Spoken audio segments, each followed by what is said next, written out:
It's getting ready. You're already streaming. Yeah, I agree with Doctor. Oh wow, Dr. Ajagbe, your heart. Where do you get all this stuff from? Where do you? I need to. Yeah, where can I get things like this, like arts like this? Who is asking? Oh, because I can't see the person. Good day, everyone. Ademola here. Oh, okay. All the From way from California. Cali. Only. Oh my Our goodness. papa from California. All Hello, my right. sister. Okay, so it was only your mouth I was seeing. So don't worry, sir. Thank you. I'll make sure I reconnect you to Dr. Ajagbe for those hats. So Wonderful. But welcome, sir, and welcome everyone. Welcome, Dr. Gazelle. How are you, Dr. O? Good evening, ma. Good evening. Welcome to Medical Mondays with Dr. O. Thank you. And Toyin Okwesomi, popularly known as Dr. O, a physician in Maryland who just enjoys learning and also teaching when I have the opportunity. But tonight, we all are going to learn something about halitosis, bad breath, from our very own renowned Dr. Ajagbe. Without belaboring things, Dr. Ajagbe, I'm going to hand over to you. The floor is yours, sir. And welcome. Thank you so much, Dr. O. Welcome, everyone. I hope everyone is doing well today. We know the temperature is changing. For many people, it's really cold. But we've been having a very interesting warming trend around here. Today's temperature was pretty manageable, that you can even go out without much, any thick jacket. Anyway, thank you for joining us tonight. Tonight, we'll be talking about something that I believe every one of us has experienced at one time or another, maybe more severe in some people than others. And particularly for those who have a lifestyle of fasting, doing long-term fasting without water, without any food, without anything. In such cases, with dehydration, the mouth also will dry up, and that will cause the breath not to be as pleasant or freshly, odored. So tonight, we're just going to delve into this and see if there's anyone who needs help in this area. Of course, the information is good. But more importantly is to know what remedies, to use in the end to combat this scourge, of bad breath. So the first thing Dr. O, while, making the announcement, already defined what halitosis means. Halitosis is such a big word to mean bad breath. So for those who are hearing that for the first time, it's not you don't have to remember it, but just know what bad breath means. Anyone who has experienced this will at least be able to attest to what that means to them. So it is essential for us to recognize bad breath. And it's not just one of those things that occurs only once, or occasionally, but for some people, it is a chronic experience, in which case it is an ongoing situation that causes them to lose friendship. Many people might be trying to abstain from, getting close to them. Or people will have body language when they're around, like, oh, I really don't want to talk to you for too long without saying it in words. So I got to go. And of course, sometimes these individuals will perceive that people are actually avoiding them. Now, if they do not know that they have such situation, at least they will have one or two people who may be close enough to them to say, I think something is wrong with your breath. Would you like to seek some help about this? without offending them. So it is imperative that people who have chronic bad breath should seek attention, should seek help, primarily from their primary care physician, if they can be helped, particularly if they have other systemic conditions like uncontrolled diabetes, for instance, where they have what is called ketoacidosis. Their breath may be smelling like rotten fruit, and that may be a sign to them that their blood sugar is not being controlled, and so they need help. So let's go through this systematically. I just use that to be like an introduction. So let's talk about what are the common causes of halitosis. Like I said, if you don't have to remember the word halitosis, but I think it's simple enough to remember. Bad breath has many possible causes. Let's start from the local site. So if the mouth is smelling, we should look first in that environment. So like, okay, what's going on in the mouth? What is causing the mouth to smell? Is it because the person is not brushing or using any kind of home, oral hygiene, practices? If that is the case, that's easy to rectify. It's as simple as just telling the person, oh, what can you use to clean your teeth better? If you don't know how to use chewing stick, well, would you like to try to use a toothbrush? And just to motivate that individual to, undergo a lifestyle change, moving from not brushing their teeth to being able to brush their teeth and brushing it efficiently. So what normally will cause the mouth to stink if the person doesn't brush is usually the effect of bacteria. The bacteria in the mouth, most of which are healthy, but some of them are really bad. Some of them are really,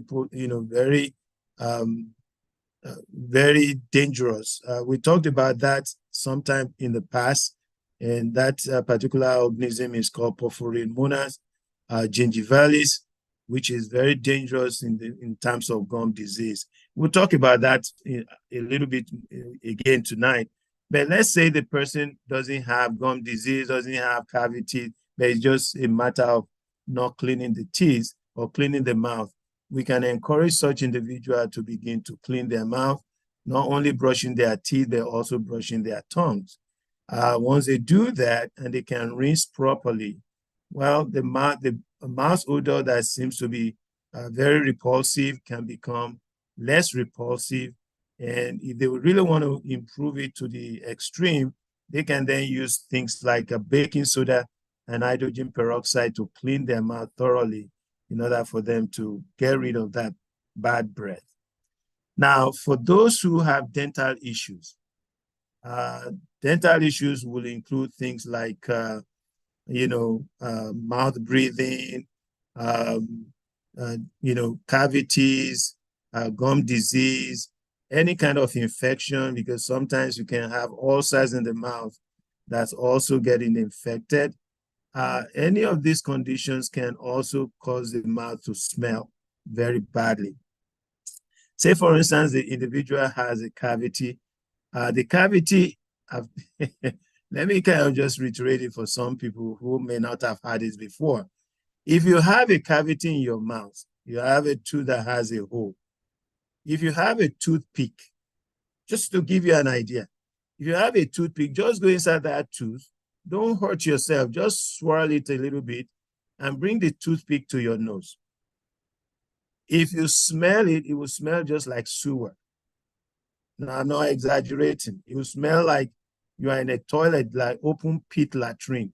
So usually that's what the smell of decayed tooth will be like. Now, that smell is different from the smell of coming from a gum disease. So somebody who has gum disease will may have pus, may not have pus. Particularly when they have pus, many of us have had some abscess before, and we've smelled the pus that comes from it. The smell is not very pleasant. So that smell is what somebody will perceive from somebody who has gum disease. And I describe that as rotten meat. So the smell of rotten meat is different from the smell of sewer, but both of them are not very pleasant. Now, for somebody who has a big ulcer in their mouth that's also secondarily infected, that smell will be similar to what happens on any other ulcer in the body. If somebody has a big ulcer that doesn't heal and it keeps on oozing, the smell is very bad. It's also close to the smell of rotten beef. So you cannot bear that in mind. So when you are close to somebody and they are talking to you, you have an idea of what is going on in their mouth. So for those ones, whatever the cause may be, can be addressed directly. If it's a cavity, the cavity can be cleaned and be filled with artificial material to preserve the tooth for a while, okay? But if it is really bad, that is the cavity has gone to the nerve and the tooth is jacked up, the tooth is hurting so bad, most of the time it's best to just take the tooth out, because no matter how much you try to clean that tooth, there will still be pain because the infection has spread to the nerve. So if you don't want to remove that tooth, then the dentist can do something about that and try to preserve the tooth for you by doing what we call the root canal therapy. So now, if somebody has an ulcer, the first thing will be that if the ulcer has been there for more than 2 weeks, we have to begin to suspect that is a non-healing ulcer until proven otherwise. So if that ulcer, if there's anybody, in fact, let's say you are eating pizza and the pizza was so hot, as soon as you bit into it, it scalded the tongue or the cheek or the lip, and 2 days later, it became ulcerated. Now, that ulcer, under normal circumstances, should heal within 2 weeks.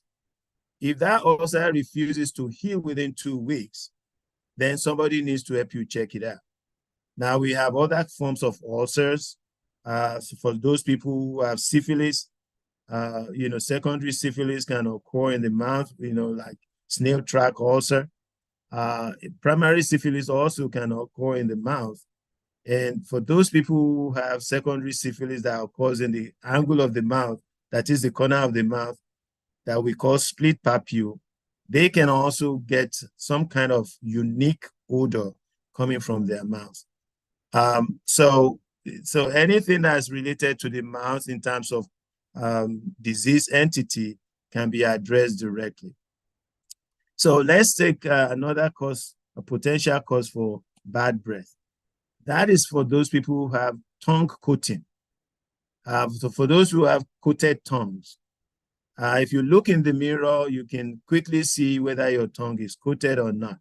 If your tongue doesn't look pink, like natural pink color, if it has a thick membranous or pseudomembranous, well, let's just call it pseudomembranous. It's kind of like something you can scrape off. If you can scrape it off, it means your tongue is coated. If you can't scrape it off, it means the covering of the tongue is thickened and may not necessarily be related to bad breath. But anyway, so when you have that, it is easy to address that. Most people that are dehydrated will have coated tongue.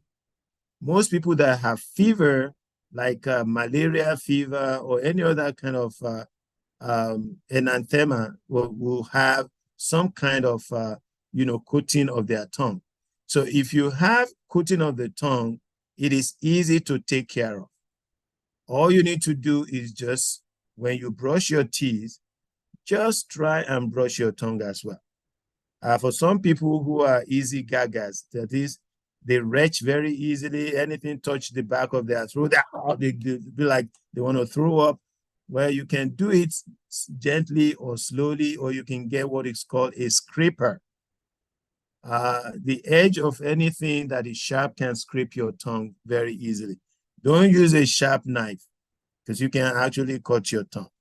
So that's a disclaimer. So you won't say, Dr. Ajagbe say, oh, you can use something sharp to clean your tongue.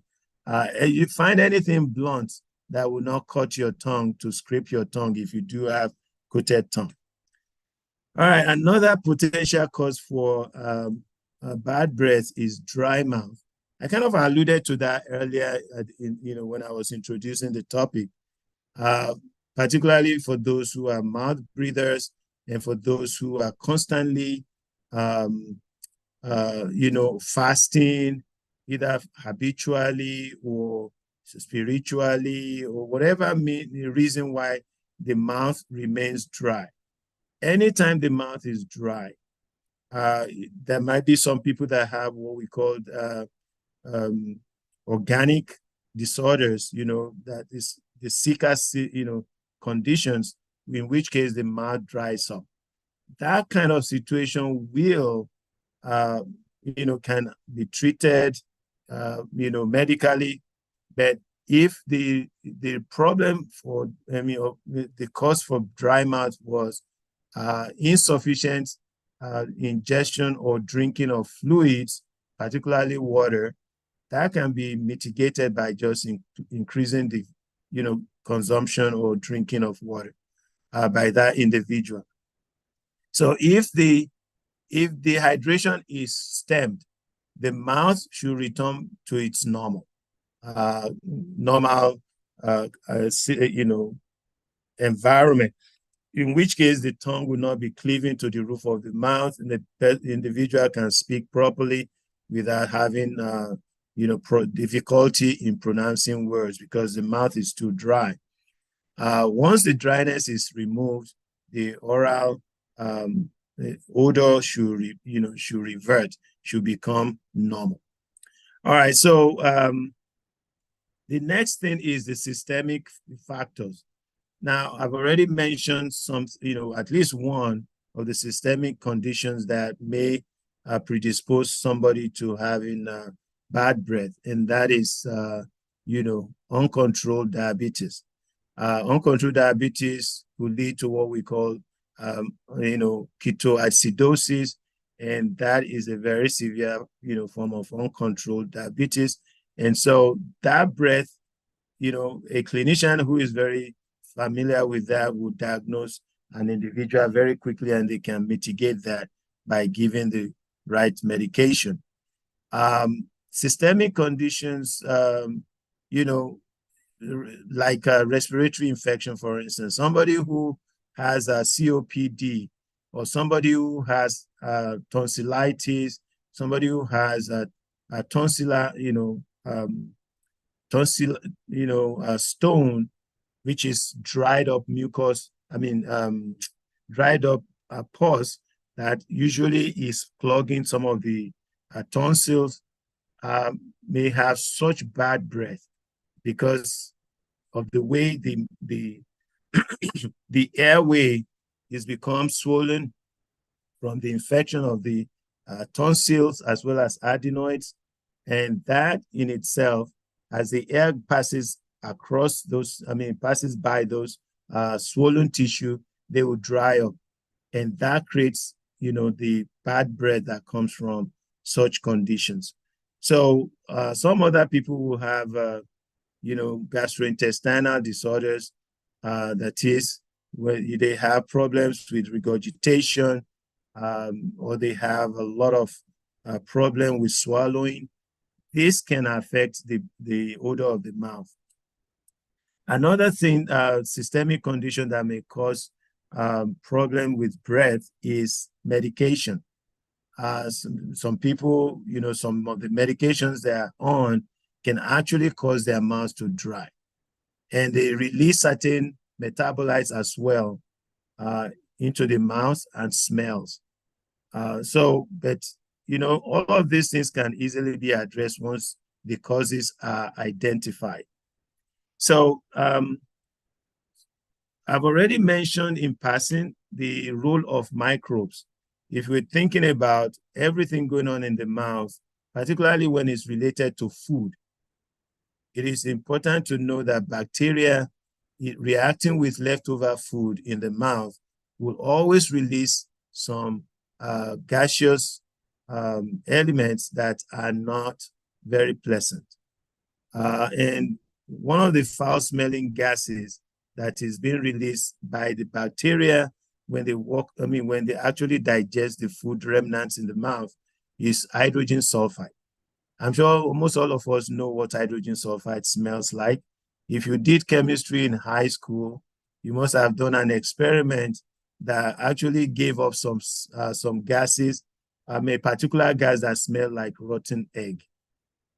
So that's one of the gases that are being released by bacteria when they break down the food substance, particularly when they break down any food particles that has sulfur in it. So that's the kind of thing that you get in the mouth. Another gas that can be released during, in the mouth that causes bad breath is what is called methyl mercaptan. Is another, gas that is also has some sulfur or thiol radicals on it. Is methyl plus sulfur and hydrogen combined together as a side chain. The smell also is very foul. It smells like rotten cabbage. How many people have smelled their how many people have forgotten their cabbage, cooked one that is gone rotten? The smell is so bad. And that is what happens when methyl mercaptan is released in the mouth, usually from bacteria digesting food leftovers in the mouth. Another gas that can be released that causes bad breath. This one is not as bad as the others, but this one smells like fish, a fishy odor that, some people have in their mouth. They know they have not eaten fish, but it smells like raw fish coming from the mouth. That could make so many people nauseous. So the gas that causes that is called dimethyl sulfide. The dimethyl sulfide is similar to hydrogen sulfide. But instead of having hydrogen, you have two methyl replacing the hydrogen atoms. So is this the same H2S? Similar to H2S, you have CH3 SCH3, which is, if you put CH3 in parentheses and put 2 on it, that will be the same kind of similar formula as hydrogen sulfide. The smell is not identical. The smell is like the fishy odor. And that can be taken care of all just by improving the oral health, cleaning the tongue, brushing the teeth, and not having food left over. All right, so how do we prevent this? How do we prevent bad breath? If we can maintain good oral hygiene, that would be the easiest way to prevent bad breath. And, if you are using any dentifrice, that is like toothpaste that still has sugar in it, bacteria love sugar. Anywhere that bacteria find sugar, they will thrive. So I tell people, if if you can find any toothpaste that doesn't have any sweetness to it, maybe that will be your best choice if you want to stick to toothpaste. The people that are selling toothpaste, they know that people will not want it if it tastes too bad. So they must make it easily, acceptable. So if that is the case, and you're using the toothpaste, make sure you rinse your mouth thoroughly. I mean, rinse it thoroughly. I've seen people who will say, oh, they brush there in a hurry. They just put a little bit of water, one scoop of water in their hand. They put it in their mouth, they swish it out and spit out, they're gone. That is not good enough, because before too long, the sugar left over from the toothpaste will be broken down by the bacteria in the mouth, and that will cause fermentation. You've seen it before. Let's say in the morning you had breakfast. The only breakfast you had was a cup of coffee. But you love your coffee so sweet and creamy that you put the half and half or cream, whatever, creamer in your coffee, and you put sugar and load it with sugar, and then you enjoy like that. before too long, within 45 minutes, your mouth will begin to feel sour, unless you constantly sip something. If you're not constantly sipping something, your mouth will undergo fermentation. I mean, whatever leftover of sugar, your mouth will undergo fermentation. And bacteria knows what to do when you have leftover sugar in your mouth.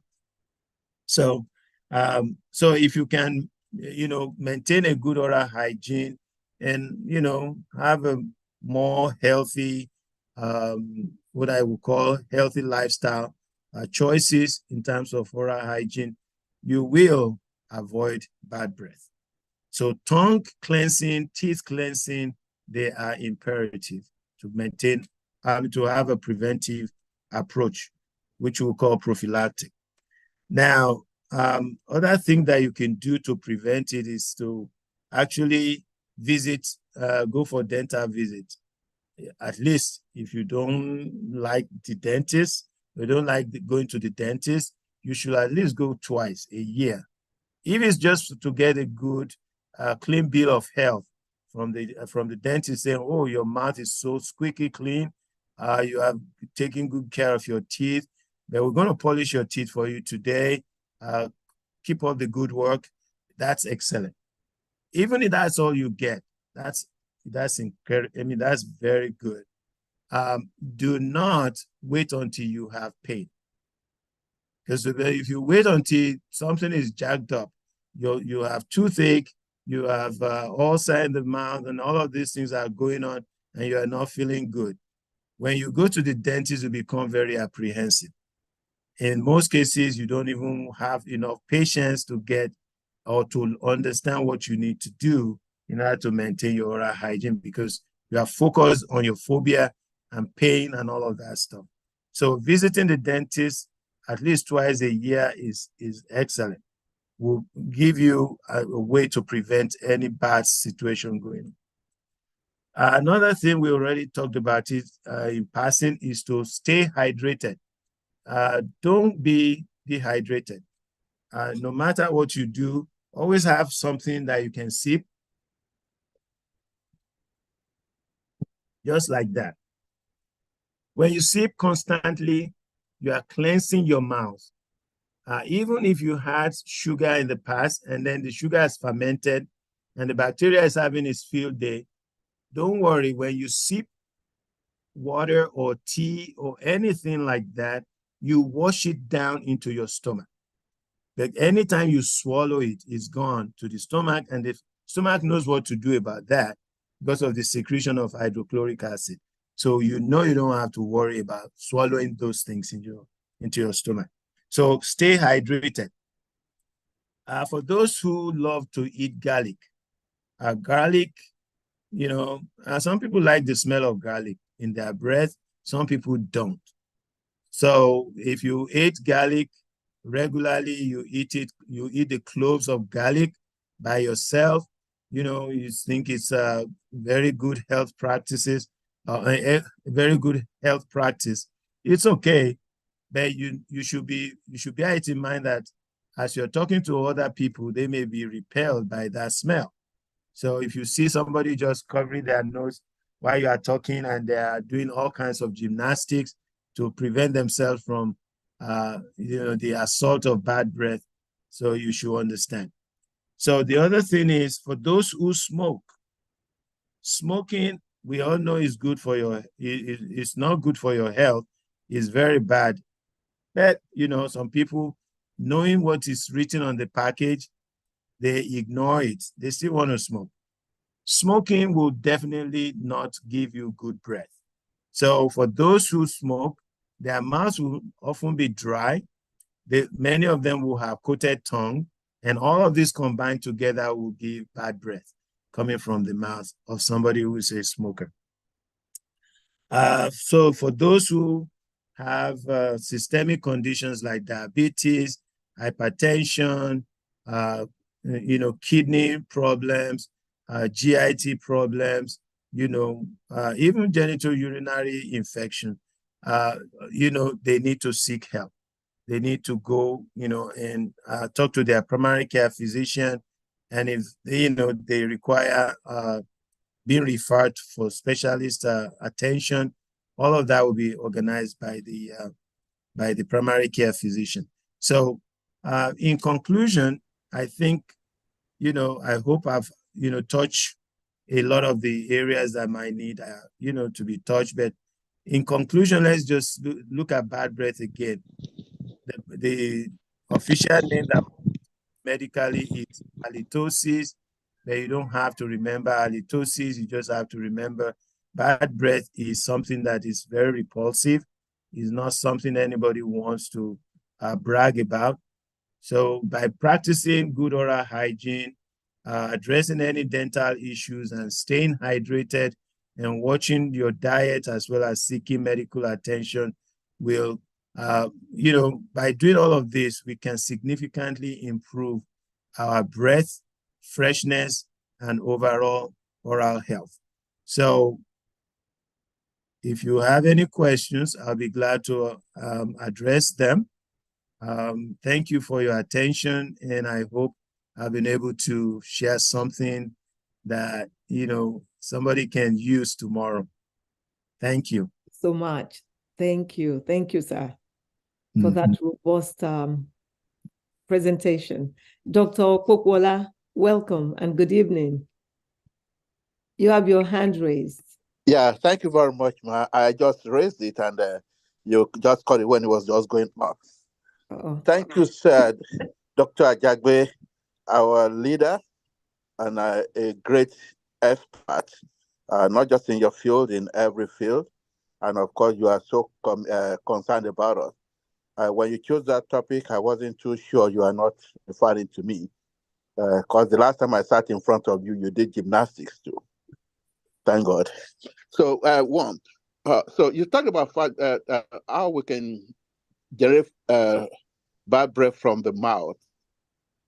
Are there the consequences of systemic diseases like you pointed out, where the bad breath will emanate from what is coming from inside? We know about belching, okay? But would that be a situation, that's something that ravages the entire body one way or the other? Could it cause bad breath? And secondly, a particular member of my family always say I have bad breath. Every other person doesn't say so. I've talked with so many people. Is there a relationship in terms of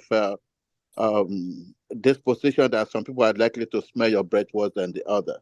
And the last question I'm sure people will ask about it. When we fast, some of us do fast. What should we do about bad breath? Thank you, sir. Oh, Dr. Okpokwola, my hometown boy. Thank you for your comments. Yeah, everything you asked about, they are relevant. Okay, so let's take the last one first.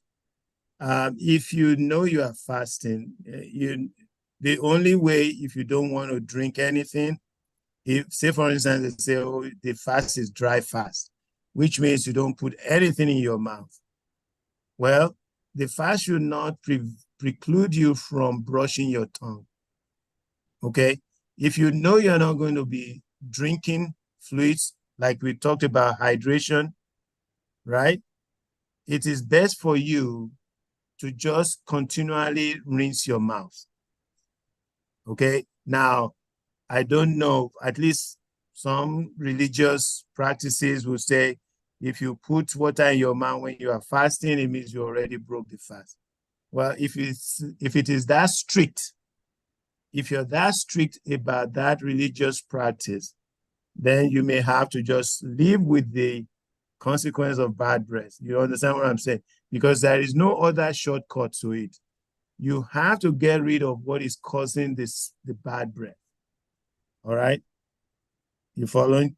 Okay, so that if you can't rinse your mouth and you can't, sip some water somewhere along the way, then you may not be able to get rid of bad breath, which is just limited to the time of fasting. You see, the difference is the people that have the chronic bad breath, that they're not fasting, they are not, they drink water, but they still have bad breath. They need help. You understand what I'm saying? So if fasting alone is a cause for the bad breath, I think it is self-limiting, because you know already that once you stop, right? Once you stop the fasting, the bad breath should go away. Now, you said something about a member of the family that seems to have chronic bad breath, and it looks like, right? No, he said a member of the family accuses him or tells him. Oh, okay. I thought it was... no other person tells him that. So is that something that is peculiar to that person, to certain people that would perceive such odor? Yeah. Yes. Unfortunately, yes. Unfortunately, because there are some people with very keen sense of, very keen olfactory sense. Some people cannot stand... Very keen sense of smell. Yes, very keen sense of smell. That is, anything that passes around them, they will sense it. They will perceive it.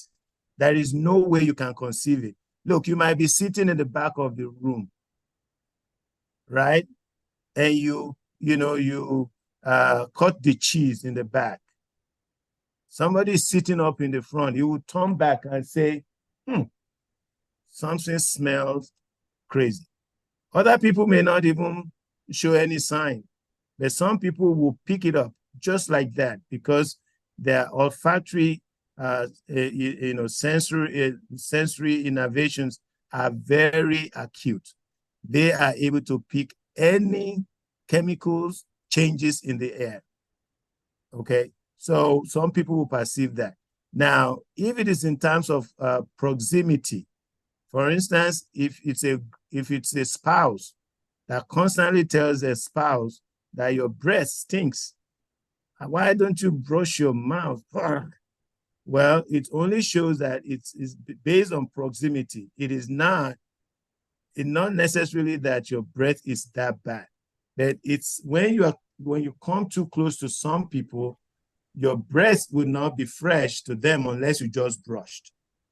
And think of it, if you've been busy all day, or you've been fasting all day, and you come close to your spouse, of course they will perceive some unpleasant odor coming from you. So that may not necessarily be just stigmatizing somebody, that why is your breath so funky, but if that is the case, you can mitigate that easily by trying to change how you brush your tongue or how you brush your teeth. One of the ways to do that is you make sure you floss. I prefer you to floss first before you brush. Some people will reverse it and say, oh, when you finish brushing, then floss. To me, it is not logical. For me, I prefer that you bring out everything between your teeth and smear it on the surface that is easily accessible, and then you brush it off. But whatever process you want to use, at least floss. If there's any food plug between your teeth, they will rot, and the bacteria will work on them, and they will give bad breath. So you must get rid of any leftover food in your mouth in order to prevent foul odor coming from you. Is that okay?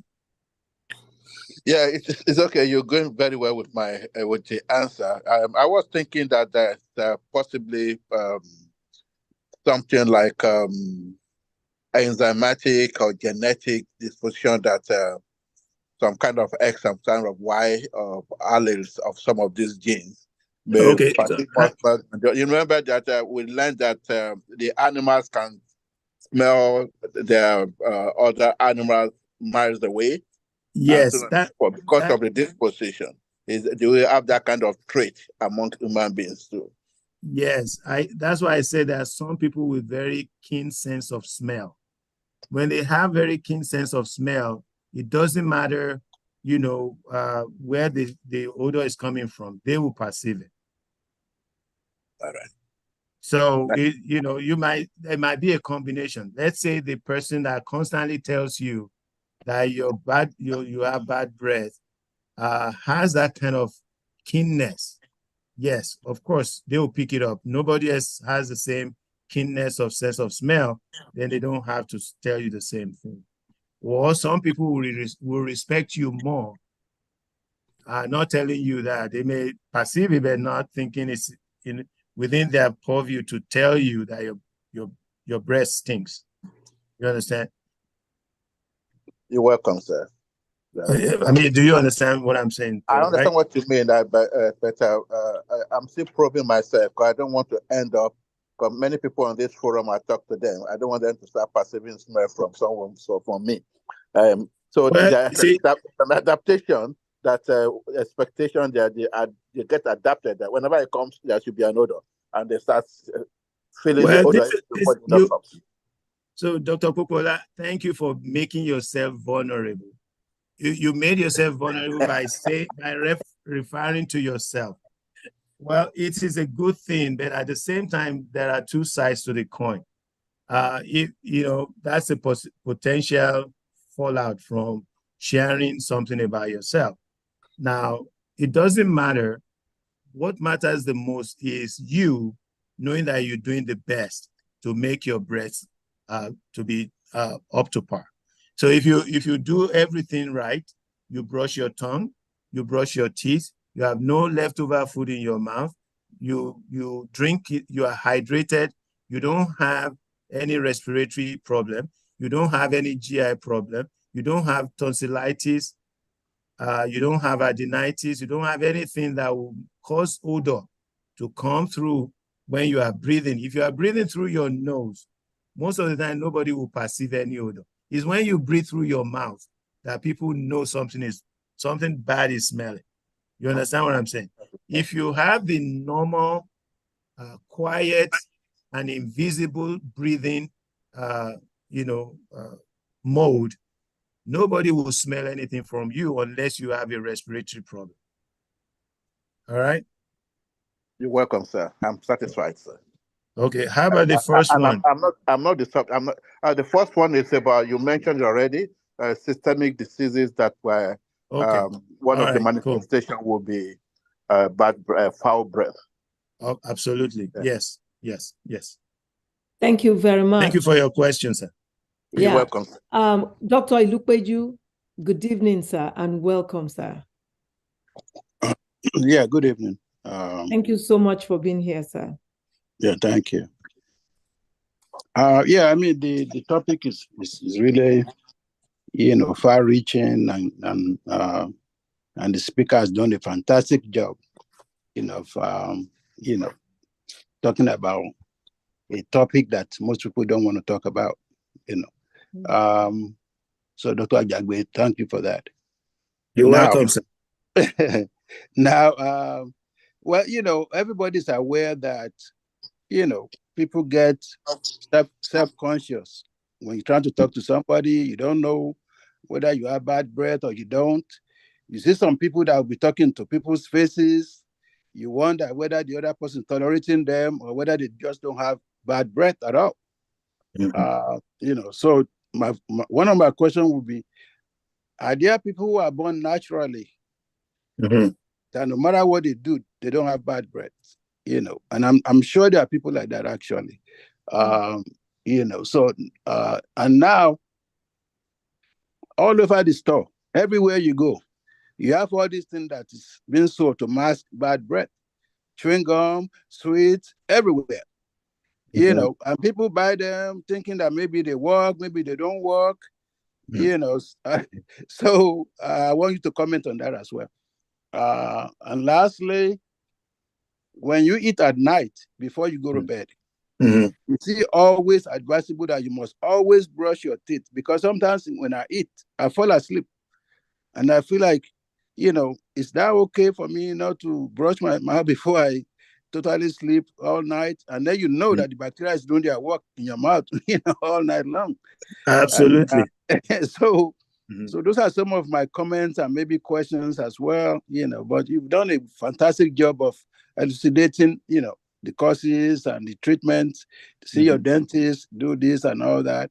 And but people buy all this gum, chewing gum, this, that. Is that advisable? Does that really do any good? Thank you so much. All right, we'll take the last one first again. Okay, so what are the remedies for bad breath? Like I said during the presentation, the most important remedy is oral hygiene. If you can maintain a healthy oral condition, your breath will always remain within tolerable limits. So yes, there are so many things that people can use as remedies for bad breath. Dr. Lupeju, it's nice to see you. Thank you for participating tonight. I know you're busy. I know you're a busy man. For you to join us tonight, it's. I do participate sometimes. Yeah, and, it's greatly appreciated. A lot of times he's here. Yes. Yeah. Yes, I know you've been quiet on the forum. So thank you. So the use of manufactured remedies, well, you see that the manufacturers, they pander to the weaknesses of the people. Like I said, when people, when they make toothpaste, for instance, they make toothpaste with all kinds of things: mint, they put sugar, they put flavor, they put cinnamon, some people put all kinds of stuff, including antibiotics. They put some abrasives and all of that. All of those are compounded to make it look like if you use this, your breath will be very fresh all the time. And like I said, if you do it and you don't rinse thoroughly, any residue from the toothpaste will also become fermented. If you buy mint, for instance, what's the commonest? You can buy chiclets, you can buy double mint gum, you can buy Wrigley's, whatever brand you choose to buy. Every time you chew, what you're going to be perceiving is whatever is impregnated in whatever medium that you are chewing. If it is gum, of course, as long as the sweetness is gone and you keep chewing it, the odor that's coming from the mouth will remain fresh because of whatever else that is added, like mint. So yes, those may work for as long as you have them in your mouth. But the moment you spit them out, whatever leftover sugar in your mouth, bacteria will attack right away. I mean, they love the environment. They want, you gave it to them free of charge, they will work. And they will replicate themselves, they will multiply. And then the gases will be released, and whether you like it or not, after about 30 minutes of not chewing anything, you see people opening a new one and they pop it in, and that is to, kind of do it like a relay race. Every time they just replenish. Once the older one is already depleted, they put a new one in. You will have to be doing that repeatedly, and that increases the salivary flow. Salivary flow is the most important part of this, keeping the mouth healthy. If the mouth is dry, you don't have enough salivary flow, you will not cleanse your mouth the way you should. Okay, so mint, chewing gum, and all of that may be very helpful, but they are not permanent, solutions.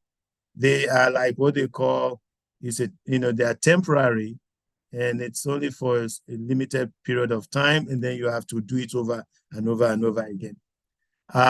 For the natural remedies, one of the natural remedies I use is bitter kola. I don't know if everybody knows what bitter kola is. Is that Urhobo? Yes, it's Urhobo, okay. But not everybody speaks Yoruba. So bitter kola is a plant, fruit. Well, I'll call it seed actually, because the fruit is big like an orange, but then when it rots, you get the seeds out. The seed is what we chew, and we call it bitter kola. It is not sweet, it's not bitter. Some people say it is so bitter, but I don't see it as being bitter. It's kind of like almost like neutral flavor, but it's on the leaning on towards the bitter side. So if you chew that, what it does is actually coagulates the slimy saliva in the mouth. So it makes your mouth to be almost like you use alum to clean your mouth. And alum, will coagulate all the slimy saliva, all the mucins, and you can spit it out, and your mouth will just remain less slimy. Now, the slimy nature is important. So which means if your mouth continues to be without the mucin, that could be a problem. So that means you cannot continually chew on bitter kola all day long. You just have to do it occasionally, just like you pop the chewing gum. And the good thing about the bitter kola is it has antiseptic, a factor in it. It has what is called tannin. Tannin within the bitter kola actually prevents bacterial growth in your mouth. So you can use that to control the bacterial growth and then prevent the bad odor in the mouth, which is very important. Okay. I know some people chew on cloves. Some people chew on cinnamon. All of these have their natural fragrances, and they will prevent the bad mouth odor. And by the way, they also still have antibacterial effect. So that will be that. Now, please remind me of the second one again, because I think I've gone too far. No, I was talking about, brushing the mouth at night after eating. Okay, yes. So that if you ate anything that is carbohydrate, if you ate carbohydrate, like let's say, okay, you got home and you felt like, oh, I need to enjoy my sandwich that I brought from, where you got it from. Let's say you brought it home and you don't want to eat heavy, you just want to eat something light, and it has carbohydrates in it. Anything that has carbohydrates, when it's broken down, will release sugar. Anything that releases sugar is a bedrock for for bacteria to actually proliferate. When the bacteria grows and multiplies, the product of metabolism is usually lactic acid. All right, lactic acid will dissolve your enamel over time. It may not be visible immediately, but if it's a habit that you have, long-term effect of that will be to have cavity in your teeth. So it is not healthy for you to eat carbohydrate before bed and not brush. Now, if you ate protein, some of the bacteria will break protein down and release hydrogen peroxide. They release hydrogen sulfide and mercaptans, methyl mercaptan, or the methyl sulfide. So if you don't brush and you ate protein, those are the kind of breath that you wake up with. Okay. So it doesn't mean that the night you didn't do it, automatically your teeth will get rotten. But if you have a habit of doing that every night, you are sure to develop some oral conditions that are going to be unpleasant. So what's the first one now? You've done a wonderful job. Now, I said earlier, one of the things I said was some people are born naturally. Okay, yes. Who, no matter what they do, their mouth is always fresh. Okay, so I would differ, I would differ from you on that topic. I don't think anybody has natural freshness of breath. The difference may be that they do not have the same amount of bacterial population in the mouth. Some people have very virulent, the dangerous bacteria, the population is heavy in their mouth compared to some others.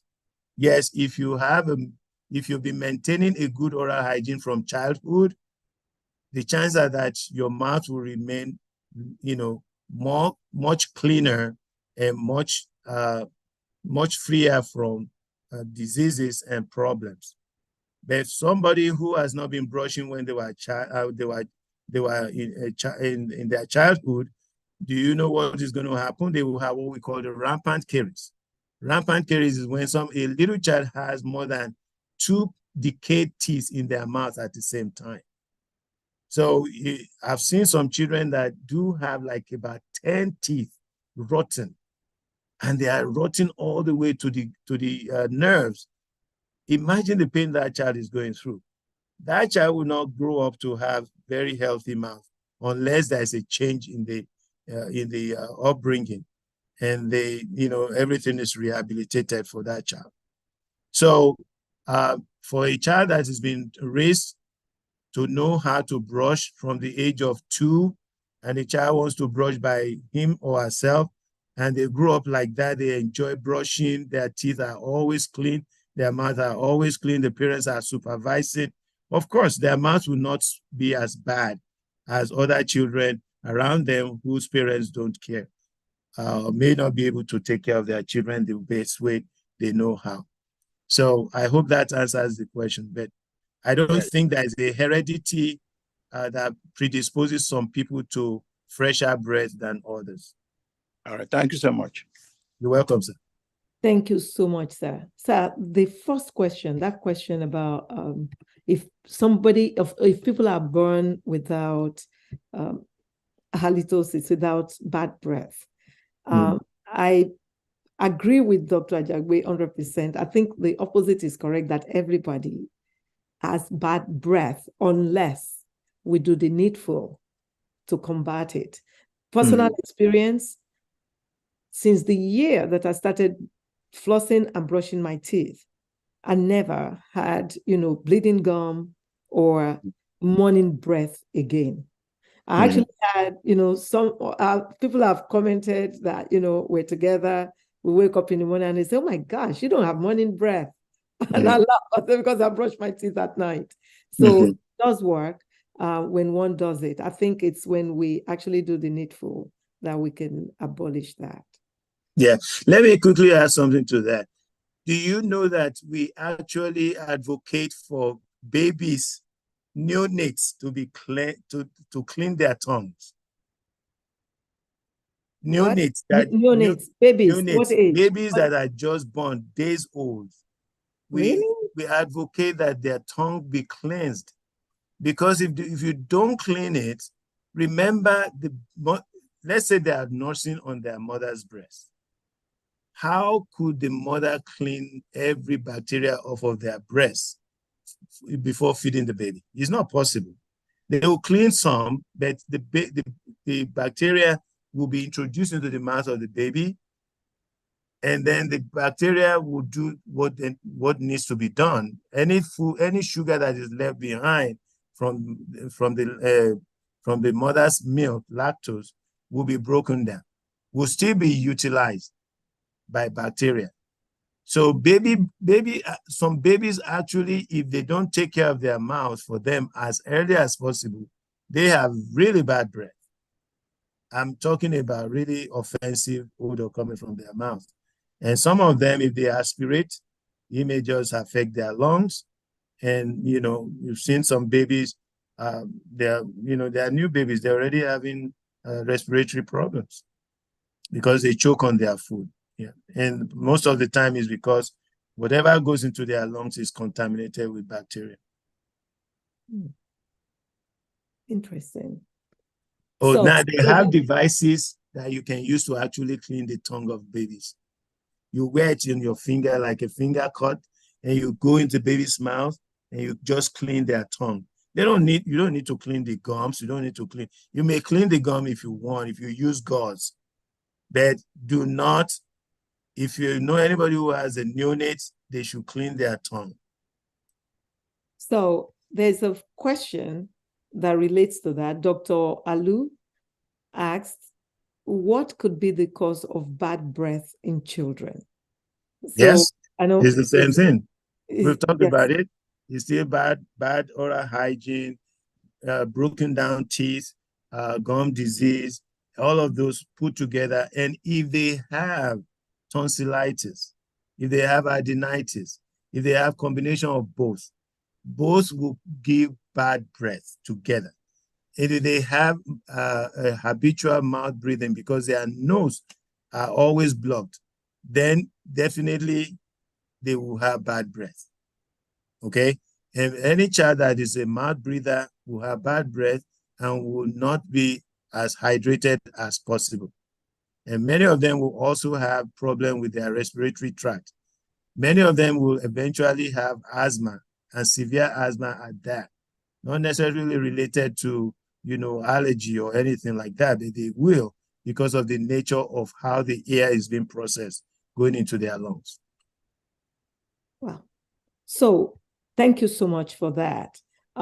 Sister Mudukweola Arowo Jolu asks if food packing between the teeth can also cause halitosis. Professor Arowo Jolu, welcome. That's my personal person from UCH Ibadan, UI Ibadan. Oh, welcome. So it is a comment. Food packing. She's my colleague from UCH, from UI. Good evening. Good evening. Welcome. Please educate us on that. It was actually a comment, not a question. Okay, I thought so. Packing between the teeth, if not cleaned, can actually cause halitosis. Yeah. That's Thank you. Thank you, Professor. Well done, Dr. Ajagbe. That was an interesting lecture. Yes. Welcome to Maryland. Yes, happy to be here. Thank you for joining us tonight. Yeah. Yes, thank you. Thank you so much. So food packing between the teeth can also cause halitosis. So I think it may be helpful to talk about how food packing occurs, what food packing is, and what one can do to avoid bad breath. Well, I already alluded to it in passing, and which is the reason why I mentioned something about flossing, that it's best to floss. So if you floss your teeth regularly, okay, food packing, it doesn't occur in everybody, all right? It does occur in people that are already experiencing, those who are already experiencing gum disease. Let me quickly piggyback on that by saying in Africa, let me not say only in Nigeria, some people have a habit of putting some stick in their mouth and it's constantly stuck between their teeth. All the time, they're always picking their teeth. Maybe you haven't seen them. They use broomstick in Nigeria, the little broomstick that you use to sweep or do a wedu. They will take one that they think is clean and they'll keep on poking their gums. Most of the time, they tear the tissue away from the teeth because they are forcing it. They're forcing the toothpick into between the teeth. And once they create that, what we call the black triangle between the teeth, there is nowhere food can go. When they chew, it must pack inside there.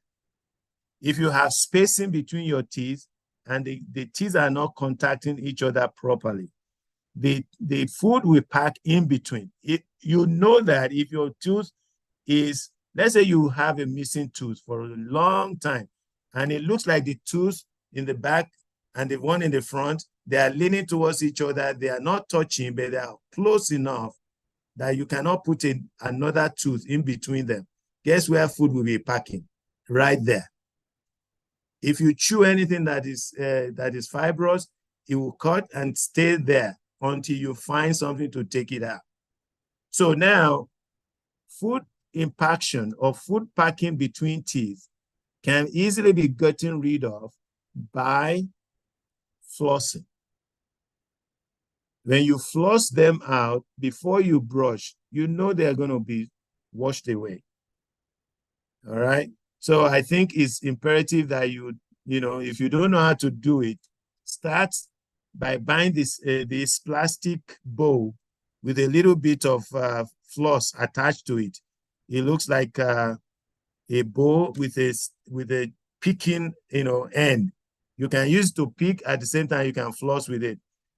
But the danger of using one of those is that if you don't change it frequently, you can spread infection from one bad area to or across the whole mouth.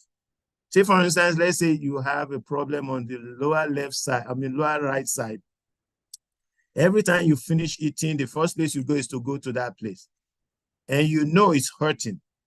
You know it hurts. You just know because every time you touch it, you don't see pus, but you know it's hurting. There is bacterial activity going on in that tooth, around that tooth. So when you take that floss, that little pick with a little floss attached to it, if you take it and go across like that, you see what you are doing? You are just planting all this bacteria along the whole way. Before you know it, the gums are going to be affected, generalized. And so now we begin to see bone loss. So it's imperative that you do flossing to avoid not just halitosis, not just bad breath, but also to prevent bone loss. Because your bone will melt first, and then the gum will follow the bone. So you see many people with their teeth, with the roots of their teeth exposed, because they don't know that. Wow. Thank you so much. Is it a healthy dental practice to chew gum?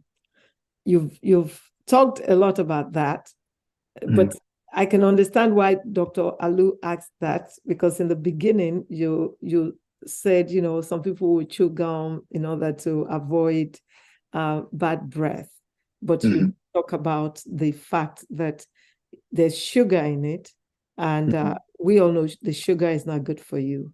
And when they spit it out, I'll let you, take that to help us expatiate on it again. Because when you spit it out, you get the... Well, okay, so thank you for the question. I can tell you now that manufacturers are watching. They are listening to comments of people who are consuming.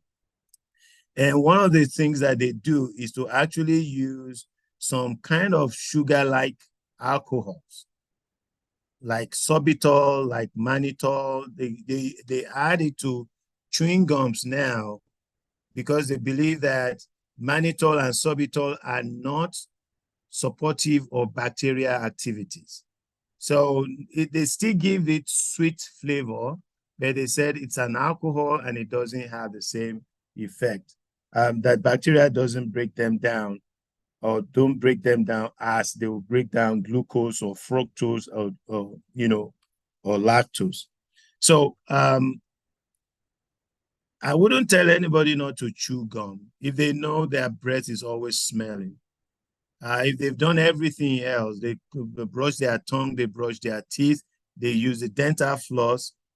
Yeah, anything else that can assist them is fine. I mean, it's just for them to feel more self-confident when they are around other people. Hydration is, you cannot overemphasize hydration. Just keep hydrating. If your mouth is not dry, if you have salivary flow, you will be swallowing. As the more you swallow, the more you cleanse your mouth. More saliva will come, you swallow it. It takes away whatever was there before, a new flow of saliva comes in. So I think cleansing of the mouth, natural cleansing of the mouth, the tongue will do its job, and as well as the salivary flow. And so if we can maintain all of this by hydrating, we will stay close to halitosis free, Thank you. So Dr. T made a comment, and then he asked a question. Said, you can use coconut oil to remove the toxins from your mouth. Oil pool. What's your take on that, sir? And then he wanted to know if bitter kola is the same as kola nut. Okay. The last question first. Bitter kola and kola nut are not the same. Okay. Bitter kola, you can't split it into cotyledons. But kola nut, you can split it either into 2 cotyledons or multiple cotyledons, depending on the species of kola nut that you are talking about. Yes, any of those also. The bitter kola has tannin. The kola nut has caffeine. Okay, so they have both of them have caffeine, but you have more caffeine in kola nuts, so they are not the same. All right, so the first question is, sorry, I didn't write it down.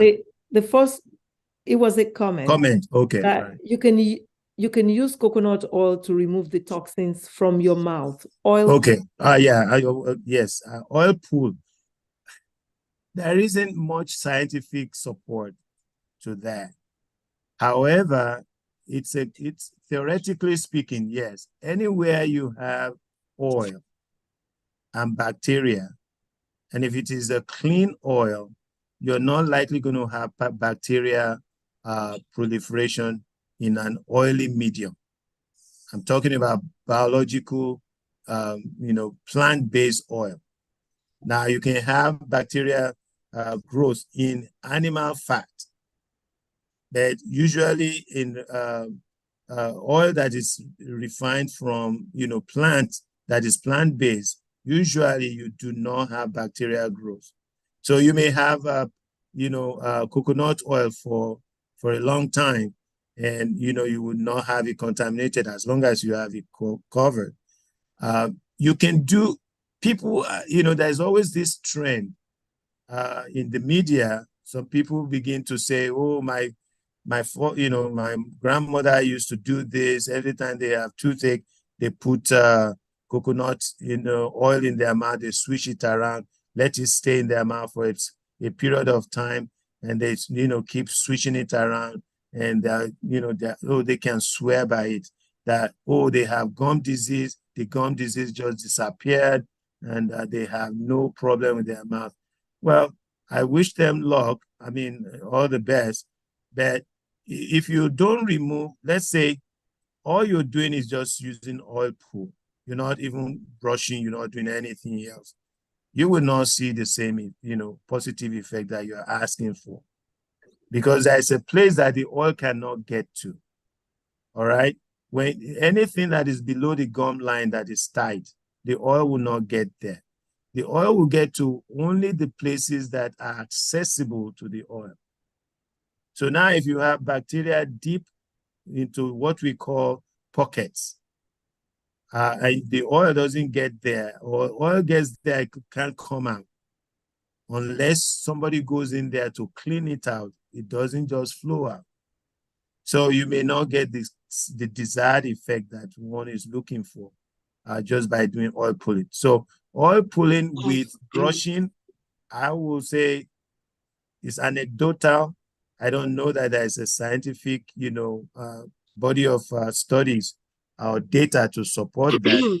However, if it's not going to harm you, it's better to just let it be. But if somebody has done any kind of research on this and wants to share it with us, it will be great to have that person share with us. Yes. So, good evening, everyone. So good evening. My take back on that is you can also brush your teeth with the coconut oil. The benefit of brushing your teeth with coconut raw oil, it has to be raw oil, coconut oil. So it brightens up your teeth. It helps your teeth to stay white or brighter. And it also helps for bad breath. It decreases the smell in your breath. And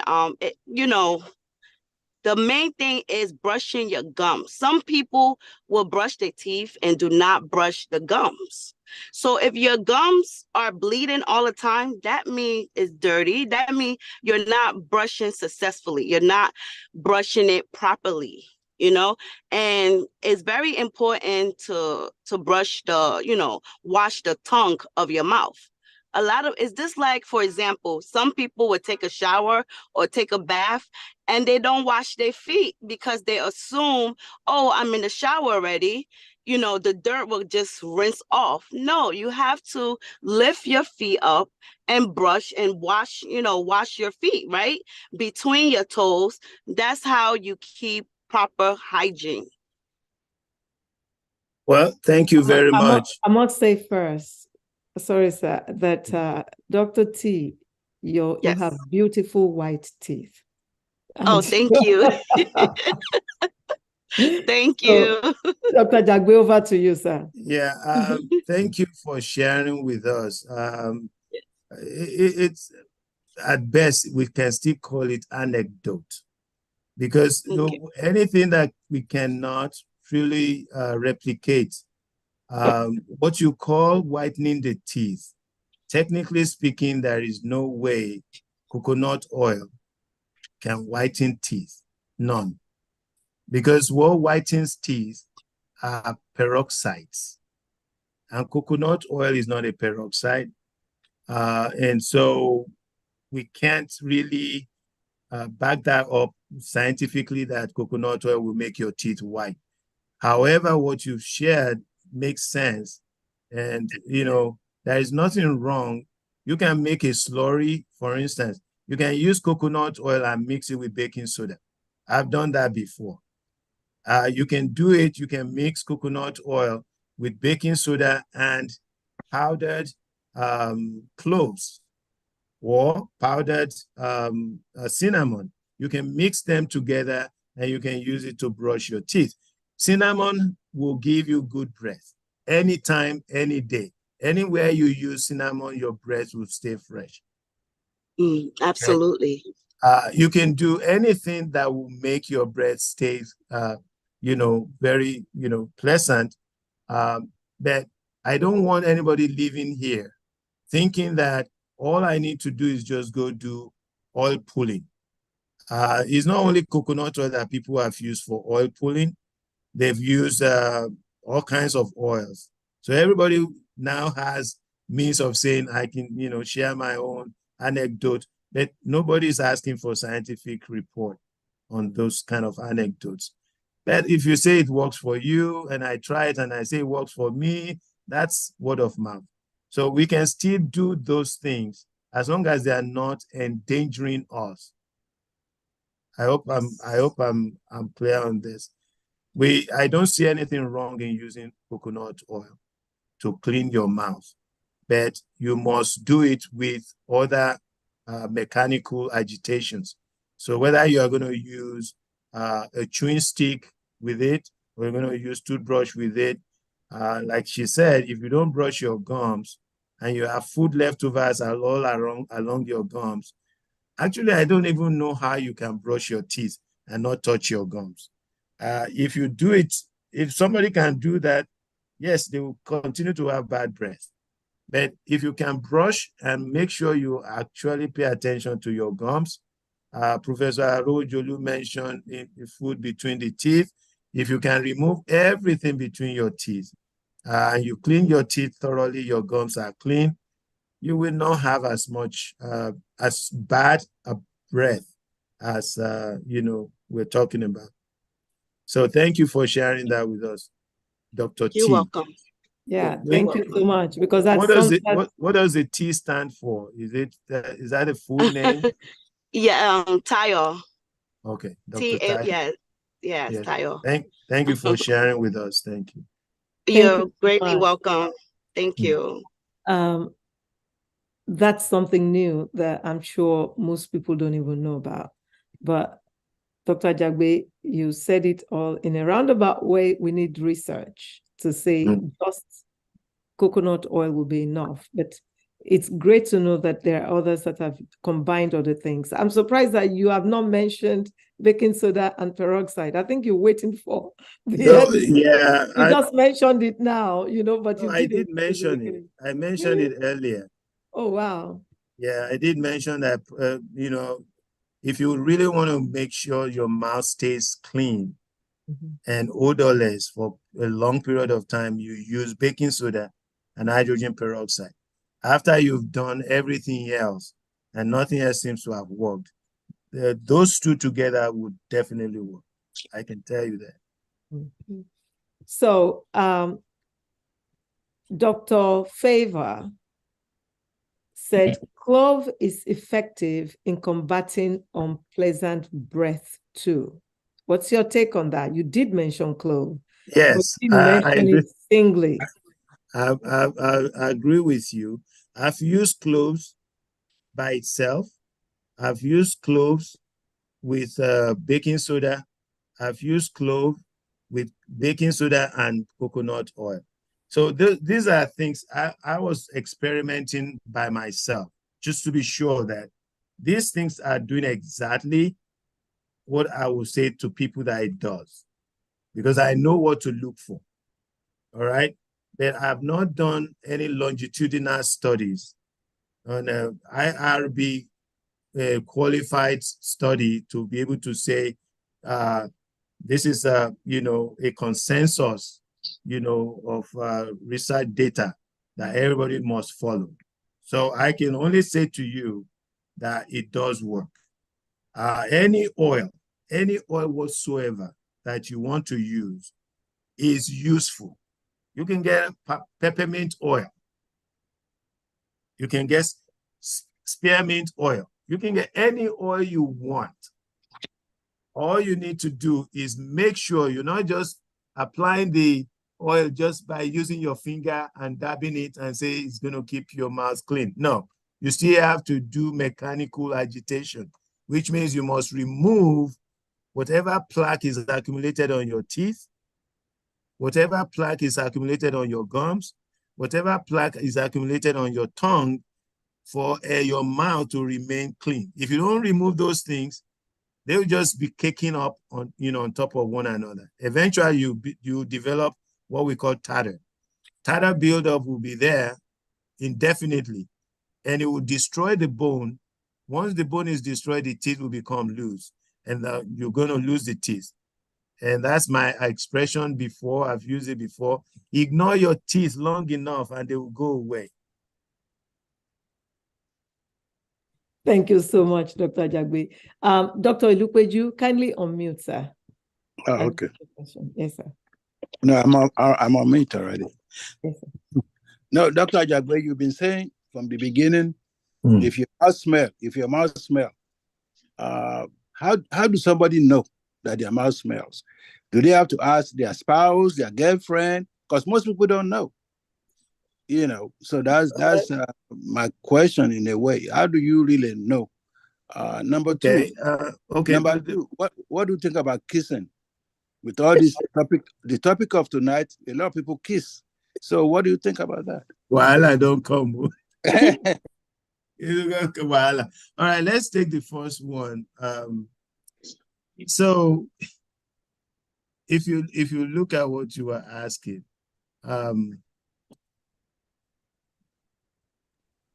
I just forgot. That's just slipped my mind.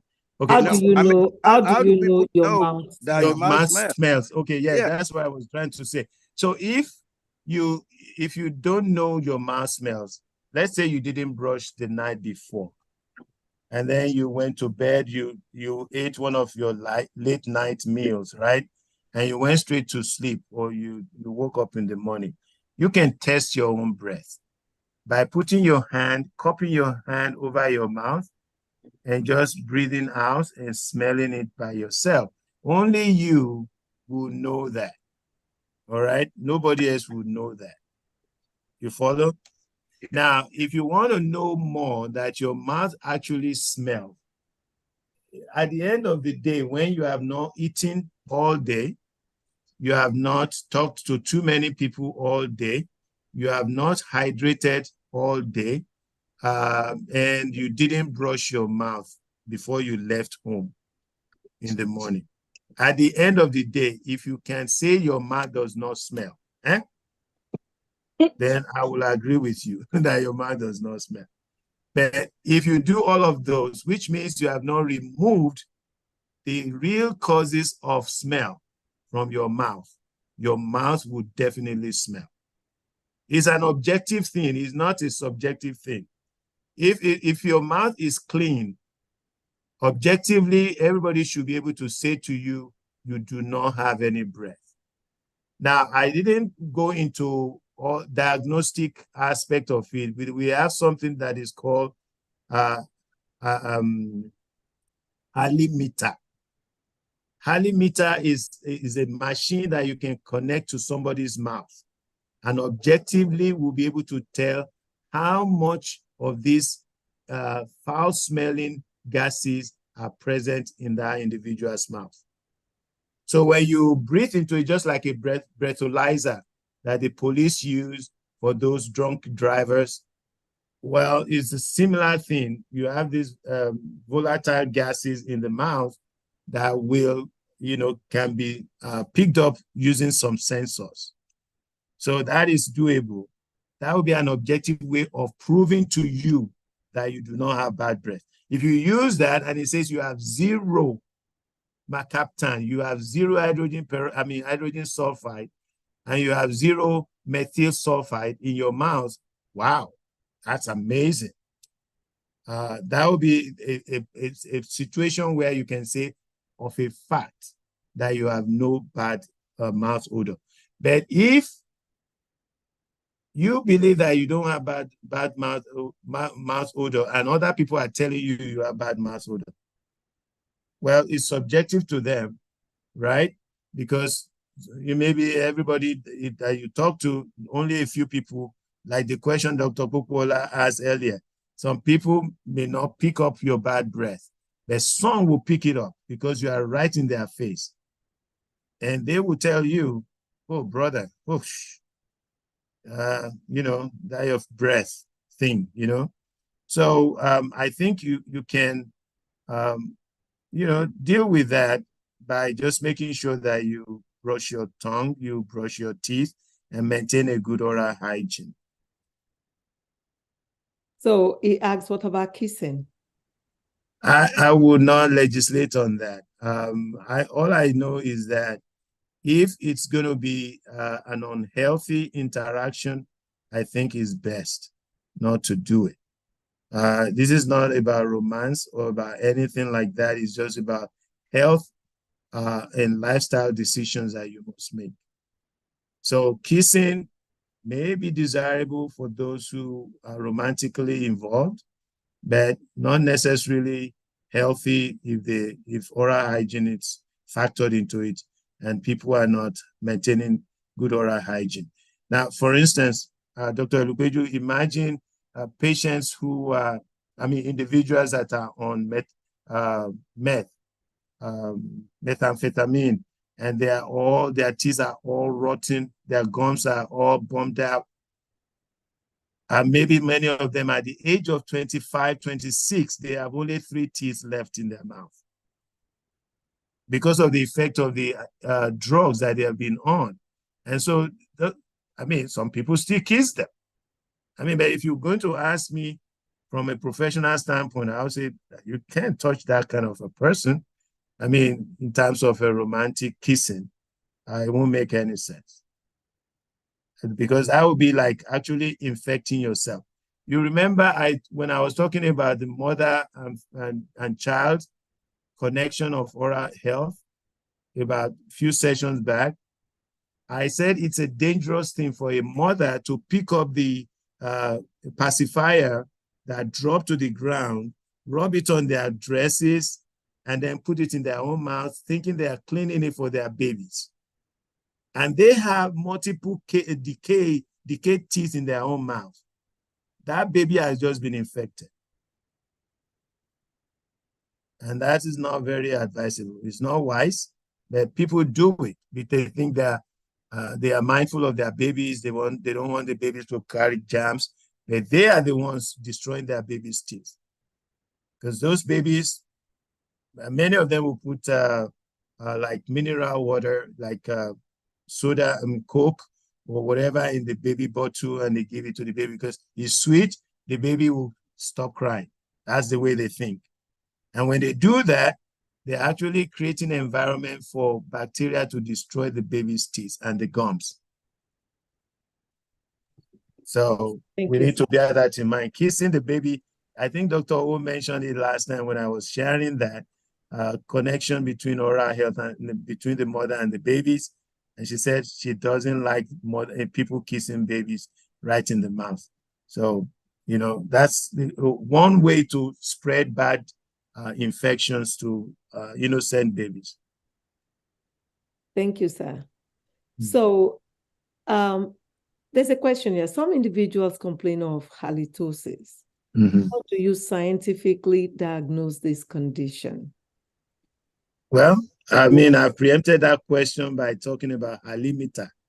There is a meter, there is a machine that you can breathe into, and it will actually actively measure the amount of the offensive gas. Of bad breath. Of bad breath in the mouth. So there is a machine that can do that clinically.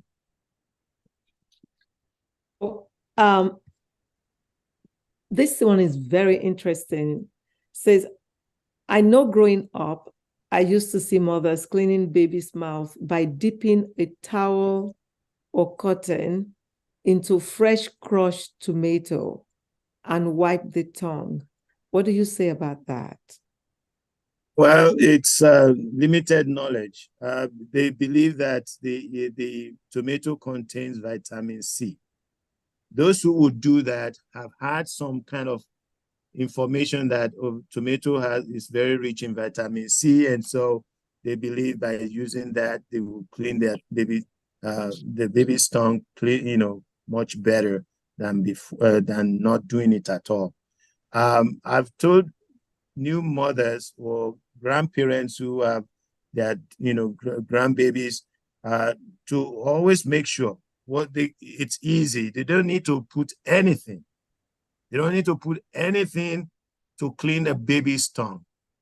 All they need to use, if they can get access to cotton gauze, the cotton gauze usually 2 by 2 inches by 2 inches, they can just wrap it on their finger, make sure it is wet, and then just put their finger right into the baby's mouth and sweep it out. They don't need to scrub. They don't need to do anything. All they need to do is just put their finger wrapped in the gauze into the baby's mouth, go to as far back as they can go, and then bring it to the front. When they use that, they take it, it's disposable. They don't need to rinse it and reuse. They pick a new one and do the same thing. If by the time they do it 2-3 times, the tongue should be clear. So back to kissing. I love, Auntie, thank you very much, ma. I held my tongue, but you said it. So I'm going to read it. Auntie Suzanne Oshifade said, you will tolerate bad breath if you love the person. On a serious note, someone will gossip about you. And it's true. But love is love, Dr. Ajagbe. Well, I mean, like I said, love overcomes all. Evil. What do they say? Evil. Okay. Evil. Thank you, sir. So since we are not really talking about issue about romance or religious thing, we're just talking about what is healthy. The health factor is what we are evaluating. Yes, I don't know about gossiping. I mean, if you voluntarily kiss somebody that has a funky breath, well, it's a choice that you have made. So where is the gossiping coming from? Maybe I misunderstood that comment. However, the key issue is, could you actually inherit the bacteria that is bad from the other person? Yes, you could. It's just like you especially if you don't brush twice a day. Yeah, so it's just like if somebody has a mouth that's already infected with gonococcus, gonorrhea, they have it in their mouth already, and you go kissing them, what do you think is going to happen? Yeah, you're going to get the bacteria in the mouth. Joy. Yeah, so I don't think, love should be that blind, though. But if you must, sure, go for it. But the consequence is there. Dr. Ajagbe, Dr. Oluwole wants to. Is it not who's giving who to what? I don't know. Everybody has bacteria in their mouth, you know. So no, we're exchanging bacteria, you know. And which one is worse than the other, in a way? When you look at it that way, love is blind. I beg to agree with Dr. Ilukpeju. Love is blind. It's blind. It's true. So, Dr. Ajagbe, we gotta leave it there. Because yes, I'm not even arguing anything. Okay. All I'm just saying is this: we are talking from the standpoint of health. Yeah. If we're talking about health, we're not going to compromise on standard operating procedure. That's what I'm trying to say. Okay, Dr. Ajagbe, there's no standard operating procedure, because are you going to have somebody test their mouth with with equipment, or swipe their mouths before you kiss them? No. When you love them? We're not going to do that. No. Okay, I think we need to bring it to a center. I am not saying you shouldn't kiss anybody because you have not tested them for HIV, for syphilis, for all of this. I'm not saying that. I am not saying that. I mean, you take the risk every day anyway. Yes. So basically, it's part of loving. But let's all maintain good oral health, and then we won't worry about it, right? Dr. Thank you. That's what I'm talking about too. I am not telling everybody not to kiss. So please kiss on as much as you want to. But what I'm saying, so please, the focus of this. Go ahead, sir. The focus of tonight's discussion is to maintain good oral hygiene. Yeah. To prevent bad breath. So now, if somebody has funky breath, I've used an extreme case of meth victims, people who are on methamphetamine, they have no good oral hygiene. All right, I use that as the worst case scenario for somebody wanting to kiss. I heard that, Dr. Ajagbe, I did, because I treat substance use disorder. And I love my patients. I love these patients equally like any other. Whether somebody is on any kind of drug or not, they're still human beings and they still find love. I think all of us maintaining good oral health is the right thing to do. But even when it's not maintained, love still have a place in there. I'm not arguing. So, Dr. Buka, kindly unmute and comment. Look, I have to laugh. I don't speak Yoruba, but I know they say you could hear the smell. So sometimes if you don't want to smell the smell, you will hear the smell. You hear the smell. Absolutely. Well, what I was saying is that I remember as a child, the nurse would use Listerine to wipe the mouth with the gauze. But now that's what they did back home. But I just had another comment about dry mouth. People who are hypertensive, you tend to have a dry mouth from your medication. Yes, and I have that. So every bag or in the car, I always have water that I sip throughout the day. So I encourage people to do that. And then talking about coconut oil, it's very difficult to get pure coconut oil. As Dr. O would know, I brought pure. So it's very difficult to get it to brush your teeth. I don't know where you get it in America, but I got mine in Guyana, but I don't even use it to brush your teeth. And thank you very much, Professor, for all the education tonight. Thank you, Whoever wants to kiss, let them kiss. Hey, look, my hands are up. My hands are off of that. Yeah, I don't think we need to belabor that. Thank you, Dr. Buka. The issue is very clear. If the focus tonight is on halitosis, we want to prevent it. We want to enhance people's good behavior by telling them what they are doing is good. Dr. Ajagbe, you've got to leave that to the final to encourage us. So I still have questions. Oh, go on ahead. Please, go ahead. Sister Rosemary, kindly unmute and ask your question. I know you've tried twice. Sister Rosemary.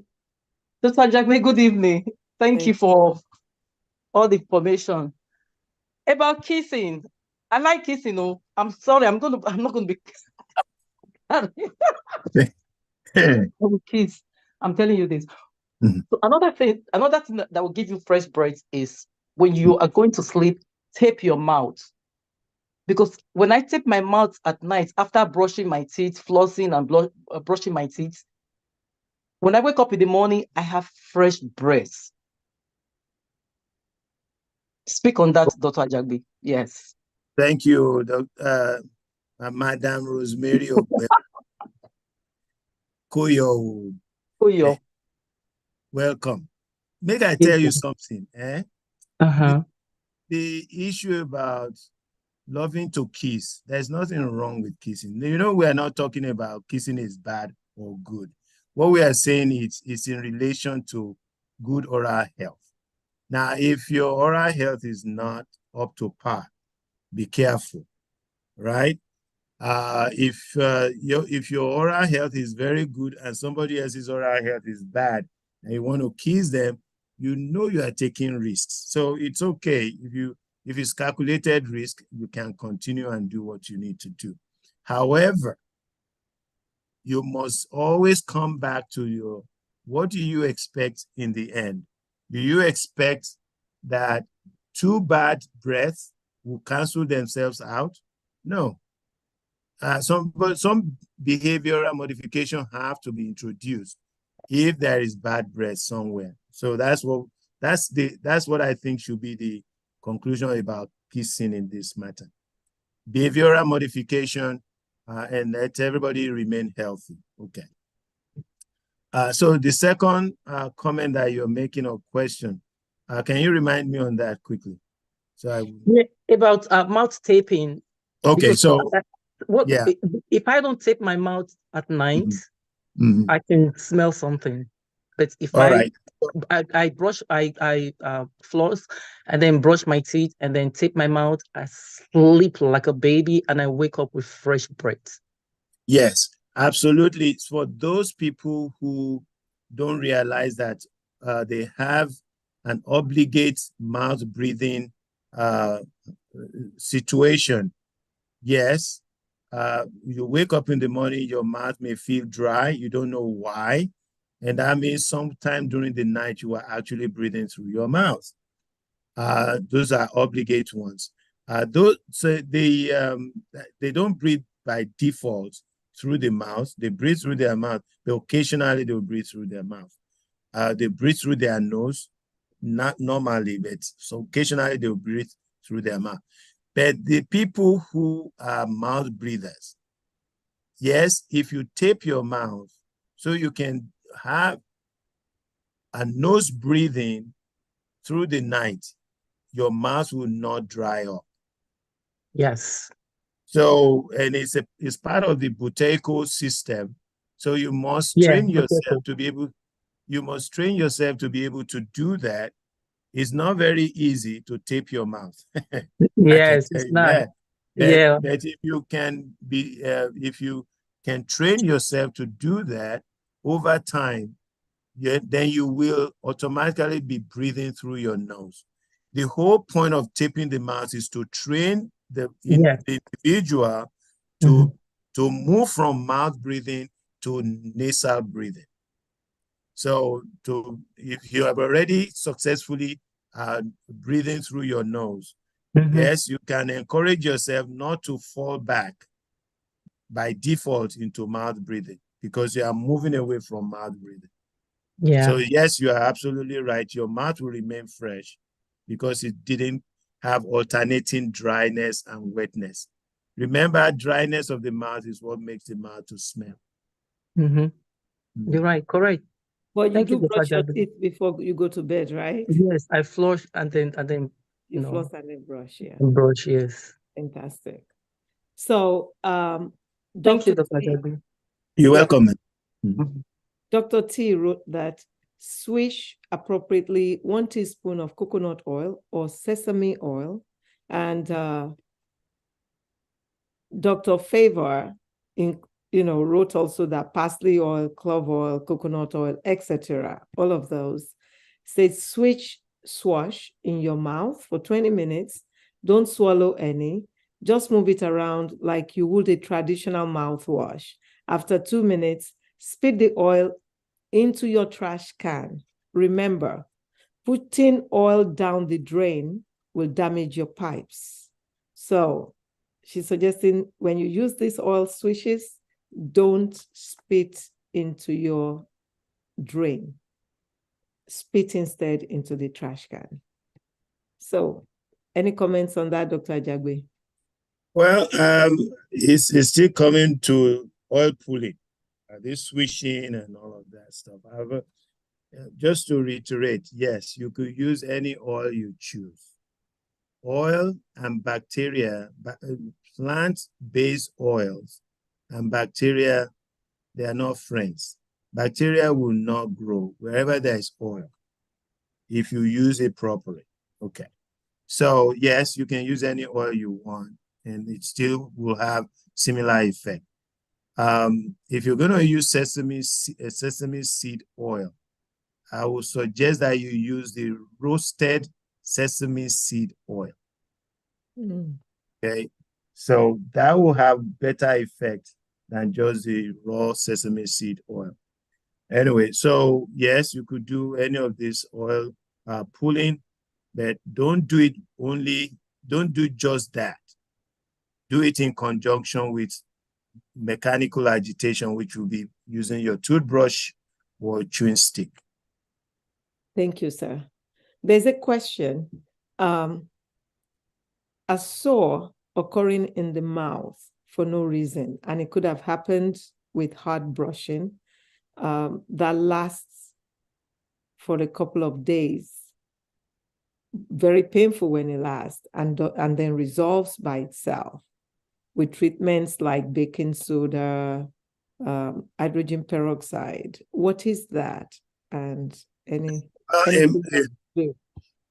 yeah, I mentioned about ulcers. Ulcers can come spontaneously. Usually, if you have, antigen antibody reaction that causes the basement, the basal layer and basement membrane to become broken down in the lining of the mouth, that can happen, and that will slough and become an ulcer.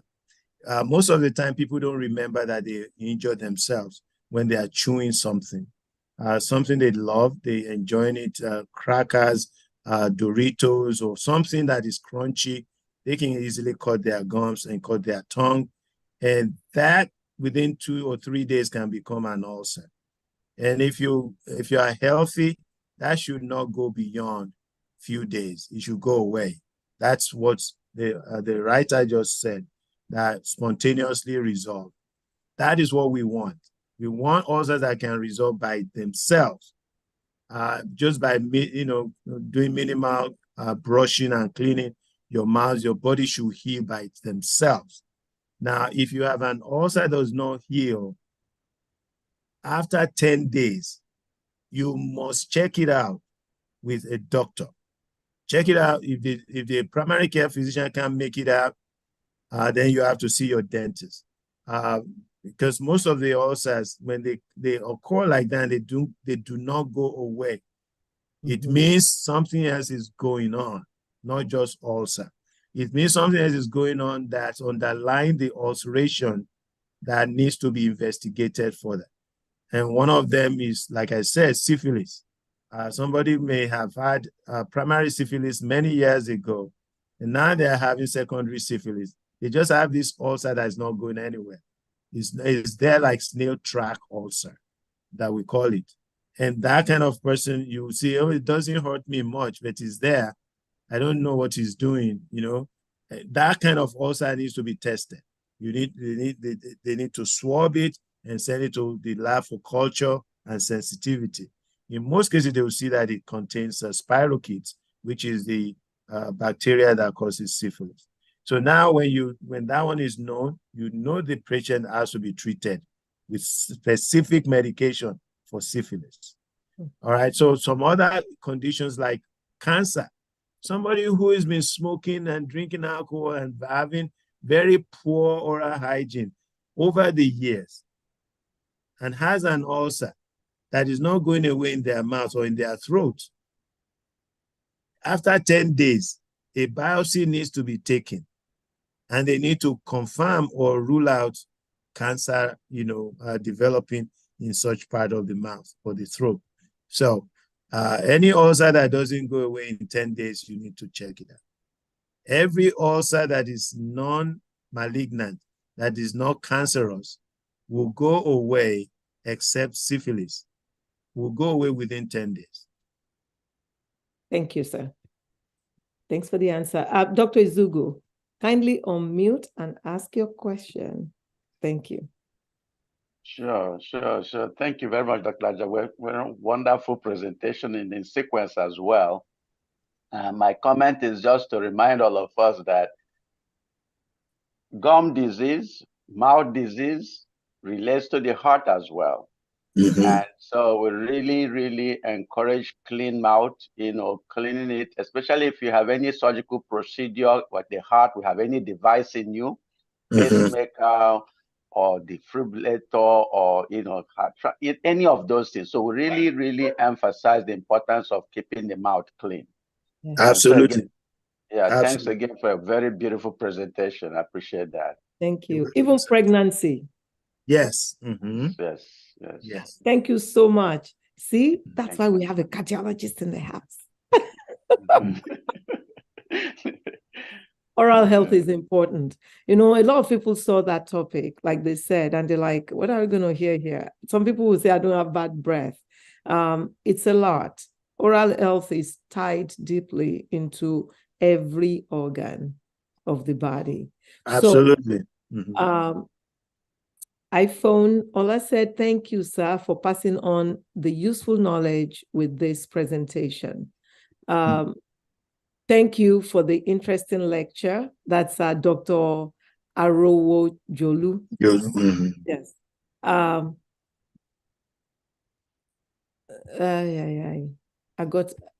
thought I got them lined up well. Look at me.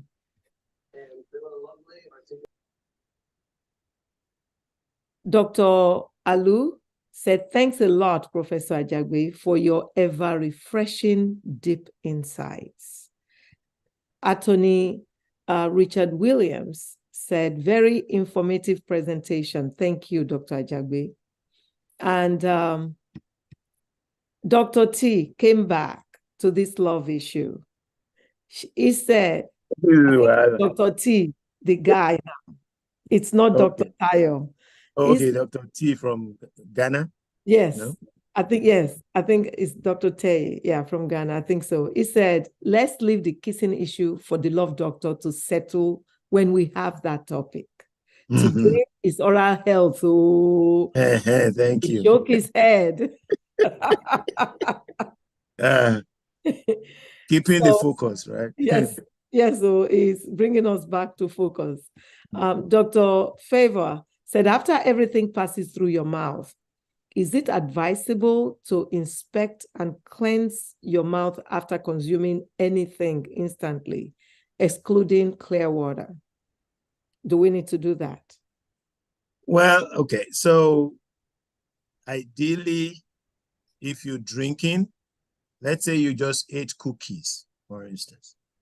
Cookies will stick to your teeth longer than eating apple, right?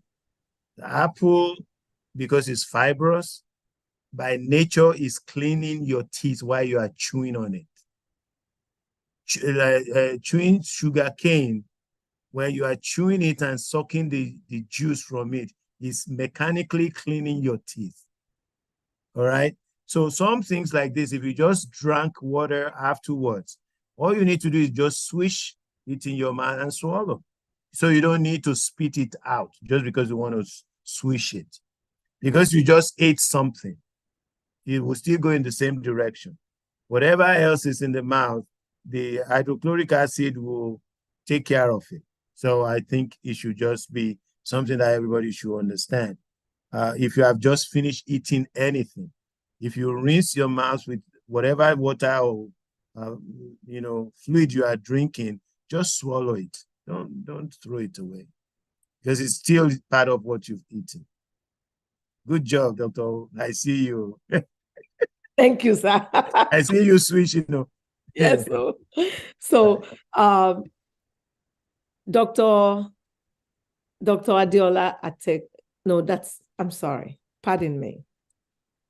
Mrs. Atekoja said, thank you, Dr. Ajagbe, for the excellent presentation. Dr. V said, lots learned. Thanks, Dr. Ajagbe and all. Thanks, Dr. O. Wow. Dr. T, Dr. Tyre said, thank you so much for having her. Excellent and interesting information. God bless you all. And God bless you, Dr. T. We appreciate you. Dr. Pokuola said, thank you, Dr. Ajagbe, for the erudite presentation. Oral health is both of primary health all across to tertiary. Thank you too for pulling in the trade, medical, and cultural practices for its benefit and necessary precautions. Thank you. Dr. Ajagbe, we appreciate you and for always being there and for the depth of knowledge you bring to us. You're welcome. Sure, I speak for everyone that we have learned a lot tonight. My sister Clementina said, thank you for a very informative session. Sister Rochelle S. said, compliments of the season, my Medical Monday family. Yeah, well done. Eshe, sir, great presentation about passing on your knowledge in this area. I chew on cardamom seeds, she said. It's what they did in their family, and gut health is so important in relation to bad breath. She said, she's asking if she's correct about that bad breath. She says she chews on cardamom seeds because that's what they do in their family. And she was asking, no, cardamom. Cardamom. Okay. Yeah. Cardamom. Okay. So she said, is gut health important in relation to bad breath? Like a mother would say, when you eat garbage in, you'll pay out if your mouth. I get garbage in, garbage out, is what she's trying to say, I think. But she wants to know if gut health is important in relation to bad breath.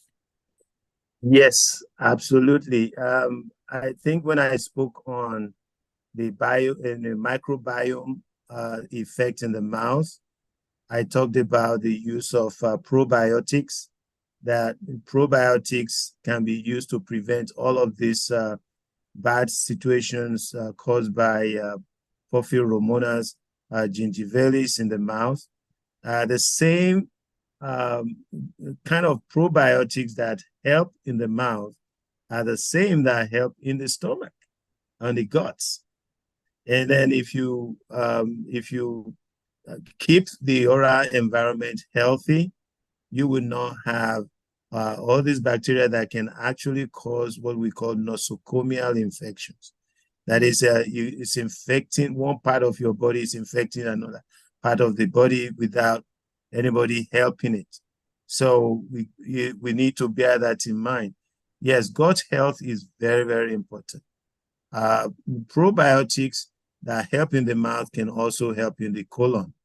So we talk about colonic cleansing, and that's where most of the probiotics seem to work.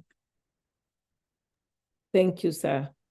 So Auntie Susan Oshifade said, thanks to Dr. Ajagbe for this beautiful insight that we all need for ourselves and our families.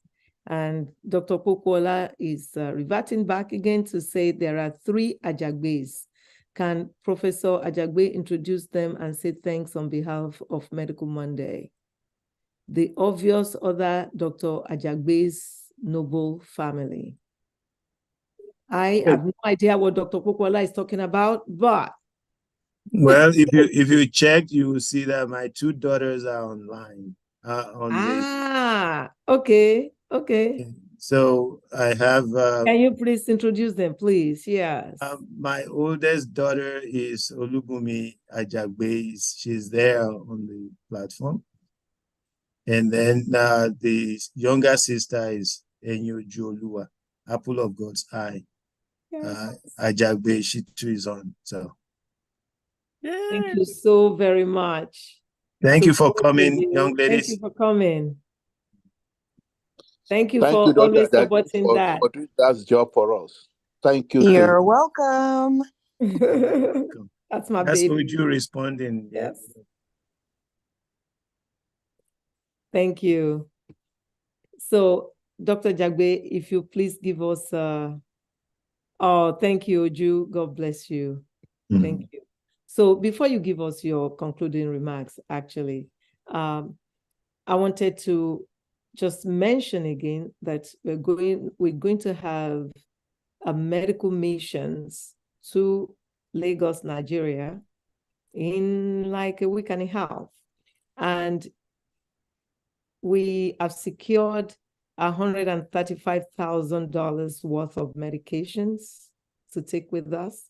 It was quite impromptu. It's because of the issues going on in Nigeria that we decided we'd do this really quickly with HCPTC, the clinics we've been talking to you about in Lagos that Dr. Ezogo started is going to be in Oshodi.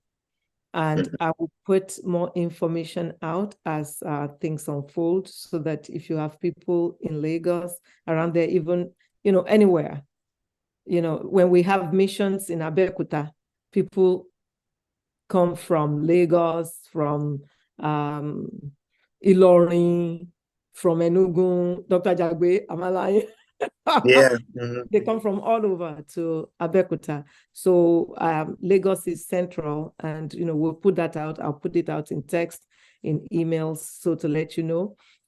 If you also like to donate to the missions, we would appreciate it.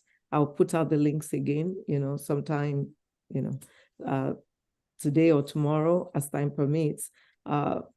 These things cost. It's a lot. And in Nigeria, the people we partner with, believe it or not, one of the doctors, Dr. Cap, I'm not going to say her full name, was really angry when we went to Ghana because they are paid volunteers. You don't have volunteers in Nigeria, Dr. Ajagbe, do we? You pay the doctors, you pay the nurses, but they say they're volunteering. So we'll send out the link, if you will like to support. So on that note, Dr. Ajagbe, if you please give us your concluding remarks, that would be great. Thank you so much. It's been a very just 1 minute, sir. 1 minute. We also have a writer amongst us, Mrs. Adiola Atekoja. She's a writer. She also helps people to write books. So if you are interested in writing your own bio, your own life, you want to write a story, fiction, anything, she and her team helps you from the beginning to the end, and even to publishing and advertising and all of that. They do the works. She's going to be giving a talk on that. I'll send that out tonight. So that you can have it and participate if you like it. And Oju Ajagbe, our very own daughter, is a copy editor and proofreader. So we have brains on Medical Mondays family. So Oju, I would like you very much to please participate in this upcoming talk, and I will link both of you up tonight. Okay, sounds good. Thank you. Fantastic. Thank you. You make us proud all the time. When our children are doing fantastic, it makes us proud. It gives us joy. Thank you, Oju, for all you do. Yeah. Fantastic Dr. T needs help with our second book. Dr. T, do I have your information, number, email? If I don't, kindly private chat me so that I don't miss you in sending this out, the program out to you. Okay, thank you. I'll do so. Okay, great. So Dr. Ajagbe, I'm sorry. Go ahead. I'm excited about our family here. Thank you so much. For everyone who has made this a very exciting exchange. I'm always open to learn and hear, but in the end, I want us to be able to go with something that we can use right away. Not something we just know. It's knowledge, but we can't use it. So I hope tonight everybody that's participated can leave and know that, their breath is very important. Not just saying, well, I brush my teeth, so whether my breath stinks or not is irrelevant. Now, if you do everything, like we said, if you do everything right, and you still end up having some kind of bad breath, then you need help. You need to seek medical attention. The medical attention you need to seek will be primarily with your primary care physician.